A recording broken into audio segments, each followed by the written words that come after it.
Et bonjour à tous, bonjour YouTube. On se retrouve dans la deuxième partie des vidéos sur l'injection de dépendance avec les outils Dagger et Hilt sur Android. Si vous n'avez pas vu la première partie, elle est dans le premier lien dans la description, très certainement. Si vous l'avez vu, c'est parfait et on va pouvoir démarrer avec Hilt sur notre projet Android. Allez, on démarre en mettant les librairies.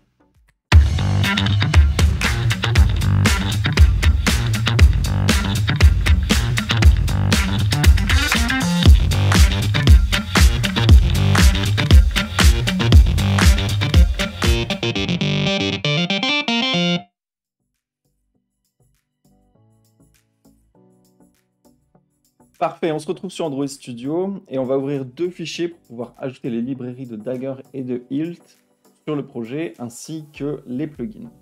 Donc je vais ouvrir les fichiers build.gradle. Hop là. Et j'ai déjà préparé les librairies à ajouter et les plugins. Alors pour commencer, on va ajouter le plugin Dagger Hilt de Google pour Gradle. J'utilise actuellement la version 2.37. Pour expliquer un petit peu comment se situe Dagger et Hilt, Dagger c'était une librairie qui était déjà existante depuis quelques années et Google a voulu... Ah, j'ai mon OK Google qui s'est déclenché. OK, voilà, c'est bon, c'est passé. Google a voulu simplifier un petit peu Dagger et a fait par-dessus une nouvelle librairie qui s'appelle Hilt et qui s'appuie sur les mêmes concepts, les mêmes outils, mais avec des fonctionnalités un peu plus simplifiées. J'ai certains projets qui sont sur Dagger et moi je trouve que c'est quand même beaucoup plus pratique au niveau des annotations par exemple d'utiliser Hilt. Voilà, pour le build.gradle principal c'est fait. On a ajouté le plugin, donc il nous demande de synchroniser ici. Je ne vais pas le faire tout de suite. Et pour le build.gradle de notre application, on va pouvoir utiliser ici le plugin KAPT et le plugin de Hilt. Alors KAPT, il me semble que c'est pour les annotations. Voilà, ici, on va l'utiliser. On va ajouter aussi nos librairies et on voit ici que l'outil KAPT, c'est pour tout ce qui est annotation et compilation. Donc j'utilise plusieurs librairies, c'est pour que justement l'outil génère des classes à la compilation qui vont être ensuite utilisées au runtime.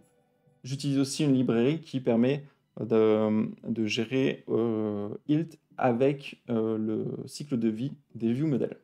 Ok, c'est bon pour les dépendances, en tout cas c'est bon pour les librairies. Attention, dépendance, hein, ça peut vouloir dire plusieurs choses. Et ben, on va rentrer dans le vif du sujet et commencer avec nos injections.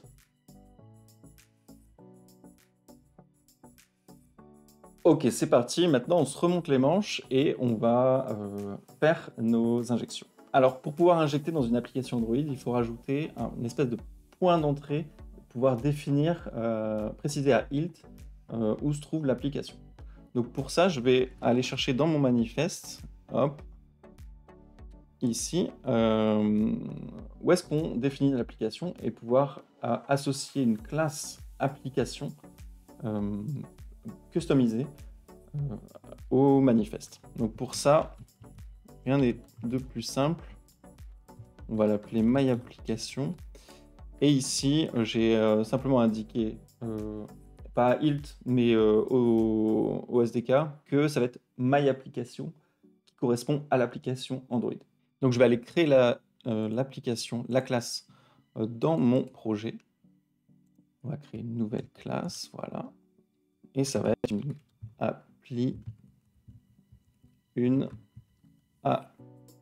application Android. Voilà, je supprime ça, ça sert à rien. Et on le définit comme ça. Et ensuite, je vais rajouter l'annotation Hilt application Android app. Et de cette façon-là, j'ai précisé à Hilt quel est le point d'entrée, enfin pas le point d'entrée, mais l'application Android. Et c'est à partir de ce moment-là où quand je vais compiler, il va commencer à me générer des classes. Je n'ai pas précisé, mais j'ai synchronisé le projet entre deux, justement pour être sûr que les librairies soient bien, et le librairie et le plugin soient bien prises en compte. Donc tout est OK. Maintenant qu'on a défini notre ilt Android App, on va pouvoir injecter dans des classes Android. Alors, il y a plusieurs types de classes Android dans lesquelles on peut injecter des classes. J'ai pas la liste sous les yeux, mais il me semble qu'il y a les applications, les fragments, les view models, les... Oh, je vais simplement mettre en post-prod la liste là. Voilà. Donc on va aller chercher notre activity et préciser qu'elle aussi, c'est une activity utilisable par ilt. Donc si je me trompe pas, j'utilise beaucoup de raccourcis, il y a toujours, hop, normalement ici, il y a toujours les raccourcis qui s'affichent. Ah. Et là, on va dire que c'est un Android Entry Point. Voilà, tout simplement. Et on va faire de même avec les fragments. Donc maintenant, on va pouvoir injecter dans les activities les fragments. Ici, j'ai déjà créé le package DI, donc Dependency Injection. Moi, c'est la convention que j'ai l'habitude de mettre. Et on va créer un app module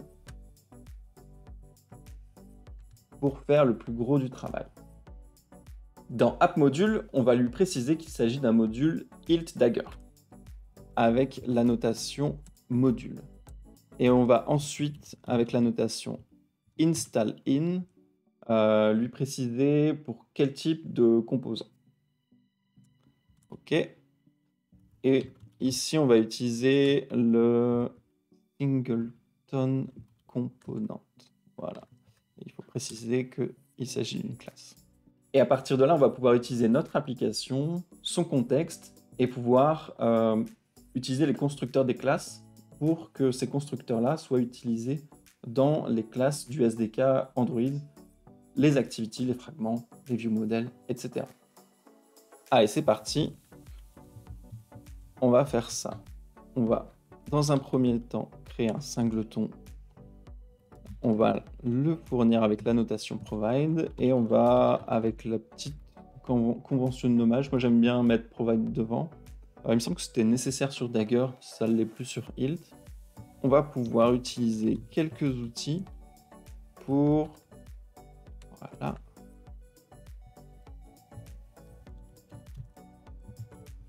Pour fournir une application et son contexte. On va utiliser ici l'application as my application. Voilà. On rajoute. Ensuite, on va faire la même chose, singleton provides. Et on va permettre de fournir un contexte aux autres fonctions avec notre application.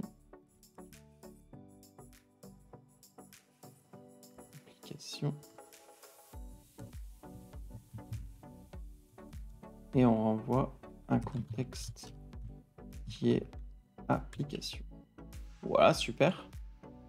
Et on va regarder dans notre projet quand est-ce qu'on a besoin de ce contexte. Peut-être que vous vous en souvenez dans la vidéo où je parlais de data store. À un moment, je disais, on crée le store, je crois, le store repository avec un contexte à la main dans le view model. Mais justement, avec Dagger et ilt, on va pouvoir changer un petit peu ce paradigme et ne pas le créer dans le view model, mais l'injecter dans le view model. On va regarder un petit peu comment on se situe dans le view model.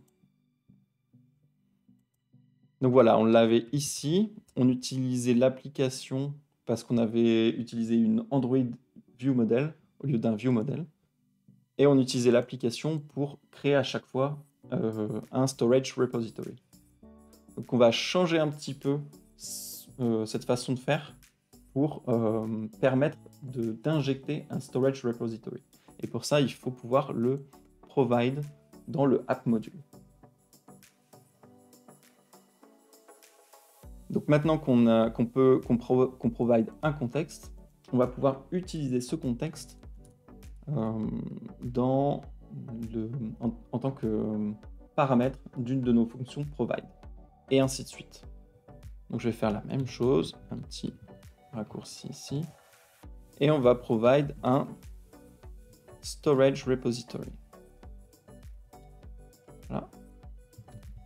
Turn storage repository avec un contexte. Et ici, on fournit un contexte. Convention de nommage, on met ici le nom de l'objet qui est renvoyé. Et de la même façon, maintenant qu'on provide un storage repository, on pourrait l'utiliser dans un autre constructeur. Il faut faire attention à ne pas injecter une classe A dans une classe B ou une classe B dans une classe A, surtout si on utilise des singletons. Il y a des risques de dépendance cyclique et généralement le compiler de toute façon va vous envoyer bouler. La plupart des problèmes qu'on a avec Dagger, c'est qu'on ne comprend pas forcément ce que le compiler génère, ou alors ce qui a déjà été généré quand on rebuild l'application est plus compatible. Donc parfois un petit coup de build ici, clean project, ça va prendre du temps pour régénérer les classes de Dagger et de Hilt, mais c'est nécessaire quand on touche un petit peu au module. Donc parfait. Là, notre storage repository peut être injecté dans des classes Android, que ce soit dans l'application, dans l'activity, le fragment ou le view model. Et ben on va regarder comment on fait ça dans nos view models.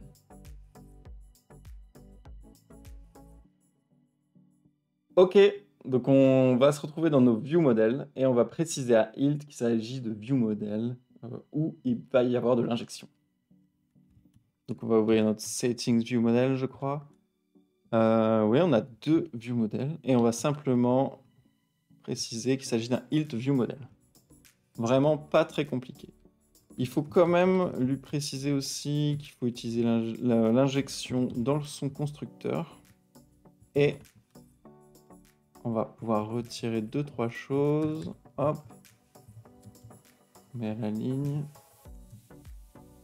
Voilà. Là, c'est plus un Android View Model parce qu'on n'a plus besoin de l'application.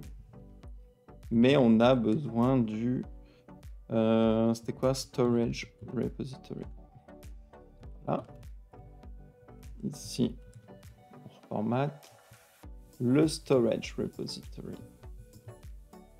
Hop là, petit tricks, on va mettre Shift F6. Hop là, on supprime. Et là, on remet. On précise que c'est private val. Et voilà, tout est bon. Tout simplement. On va faire la même tambouille. Donc je vais copier-coller. Hein. On va faire la même tambouille dans le Wait View Model. Hop. Ça, on supprime. Et ici,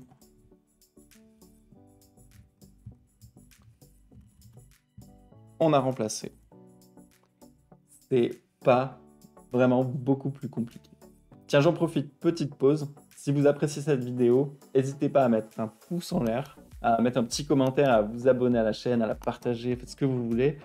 Ça me soutient de fou, donc ça fera toujours plaisir. Je pense qu'on n'a rien oublié.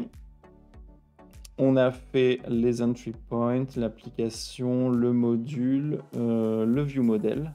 Je vais builder et on va pouvoir lancer ça dans l'émulateur. Dagger, Hilt, faites que je n'ai rien oublié. Incroyable, le build a fonctionné, donc je vais pouvoir vérifier quand même si c'est OK sur l'émulateur au runtime. C'est pas parce que ça build que tout est OK. Il faut vraiment tester et s'assurer que justement ça fonctionne bien, qu'il n'y ait pas de crash. On va vérifier dans le poids. C'est OK, ça marche. Je désactive, je retourne, c'est bien désactivé. Nickel. Je vais vérifier dans les settings. Et justement, il y a eu un crash. Qu'est-ce que j'ai oublié? Peut-être dans le view model, non, tout semble OK. Dans le fragment settings, je crois avoir oublié de dire que c'est un point d'entrée pour l'injection. J'ai l'impression qu'il n'y a que ça. On va pouvoir revérifier. Allez, je rebuild et c'est reparti.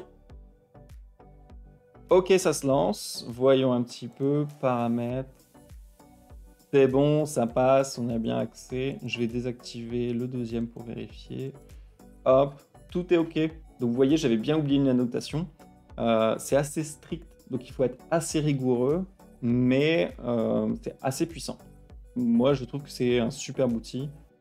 Évidemment, il y en a d'autres. Coin, Codein, le pattern Service Locator. J'ai pas beaucoup parlé des scopes aussi. Là, j'ai fait un petit app module uniquement pour le storage repository, mais on va pouvoir après ensuite utiliser un module peut-être juste pour les appels network, les appels et les réponses, ou pour plusieurs autres types de choses, comme si on va utiliser des use cases ou des services Firebase, etc. C'est tout à fait réalisable aussi. Et c'est ce qui se fait en général. Et ben voilà, c'est tout pour Hilt et Dagger pour l'instant. Peut-être que je reverrai 2-3 trucs, mais pendant les autres sessions. J'espère en tout cas, comme d'habitude, que vous avez appris des choses, que ces vidéos sont utiles et que vous allez pouvoir coder un peu plus avec Dagger et Hilt si nécessaire. Allez, à la prochaine et codez bien. Ciao!